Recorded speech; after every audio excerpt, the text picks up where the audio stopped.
ಹಕ್ಕಿಯ ಕುಳಿತಿರುವ ಹಕ್ಕಿ. ಸರಿ, ಹೋಗು. ಸರಿ. ಅರ್ಜುನ, ನೀನು ಬಾ. ಆಗಲಿ ಗುರುಗಳೇ. ನಿನಗೇನು ಕಾಣಿಸುತ್ತದೆ?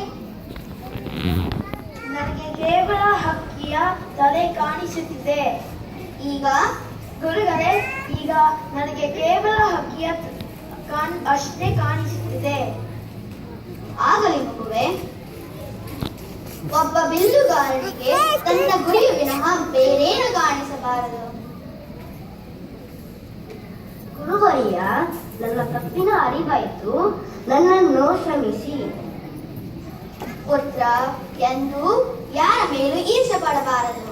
ಮತ್ಸರದಿಂದ ನಮ್ಮಲ್ಲಿರುವ ಗುಣಗಳು ಅಳಿಸಿ ಹೋಗುವವು.